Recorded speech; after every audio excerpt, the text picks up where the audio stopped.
Right ఇక వివరాలు చూద్దాం. రేపు ఏపీలో కేంద్ర హోంమంత్రి అమిత్ షా పర్యటించనున్నారు. రేపు రాత్రి గన్నవరానికి చేరుకునున్నారు. అనంతరం సీఎం చంద్రబాబు నివాసంలో విందు చేస్తారు. అనంతరం అక్కడి నుంచి విజయవాడలో హోటల్లో బస చేయనున్నారు.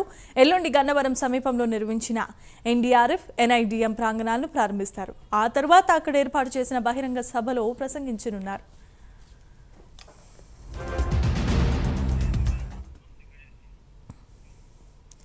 ఇదే అంశానికి సంబంధించిన మరిన్ని అప్డేట్స్ ను మా ప్రతినిధి శ్రీనివాస్ అందిస్తారు. శ్రీనివాస్, చెప్పండి.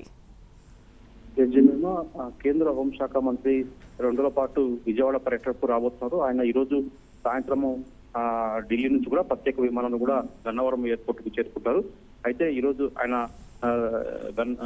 ఇక్కడ విజయవాడ చేరుకున్నాక రాష్ట్ర ముఖ్యమంత్రి చంద్రబాబు నాయుడు కేంద్ర హోంశాఖ మంత్రి అమిత్ షాతో భేటీ కానున్నారు. ఆయన సీఎం నివాసంలో ఉండవల్లిలోని నివాసంలో కూడా కేంద్ర హోంశాఖ పర్యటన నేపథ్యంలో కేంద్ర హోంశాఖ అమిత్ షా కూడా ఆయన ప్రత్యేకంగా ఒక విందు ఏర్పాటు చేశారు. ఆ కార్యక్రమంలో కేంద్ర హోంశాఖ మంత్రి అమిత్ షాతో పాటు కొందరు మంత్రులు కావచ్చు, ఇతర కేంద్ర మంత్రులు కావచ్చు కార్యక్రమంలో పాల్గొనే అవకాశం ఉంటుంది.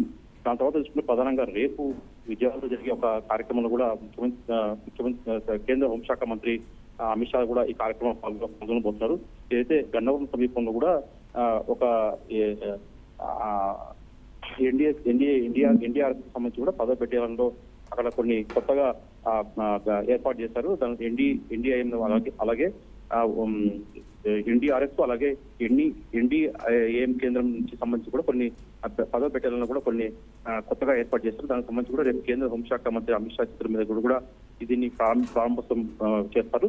ఈ కార్యక్రమంలో ముఖ్యమంత్రి చంద్రబాబు నాయుడుతో పాటు కేంద్ర మంత్రులు రామ్మోహన్ నాయుడు అలాగే బండి సంజయ్తో పాటు ఉప ముఖ్యమంత్రి పవన్ కళ్యాణ్తో పాటు రాష్ట్ర హోంమంత్రి వంగల్పూడి అంతా కూడా కార్యక్రమం పాల్గొంటారు. రేపు ఉదయం ఈ ప్రారంభోత్సవ కార్యక్రమం ఉంటుంది. తర్వాత కూడా అక్కడ జరిగే బహిరంగ సభలు కూడా హోంశాఖ మంత్రి అమిత్ షా అక్కడ సిబ్బందిని ఉద్దేశించి ప్రసంగించే అవకాశం ఉంటుంది. మొత్తం చూసుకునే వరకు 2 రోజుల పాటు జరిగే ఈ కార్యక్రమానికి ఇప్పటికే పోలీసులు కూడా మొత్తం ఏర్పాట్లు చేశారు. అలాగే బీజేపీ నేతలు కూడా పెద్ద ఎత్తున కూడా కేంద్ర హోంమంత్రి అమిత్ షాకు స్వాగతం పలికేందుకు కూడా అన్ని ఏర్పాట్లు చేశారు. జమీమా.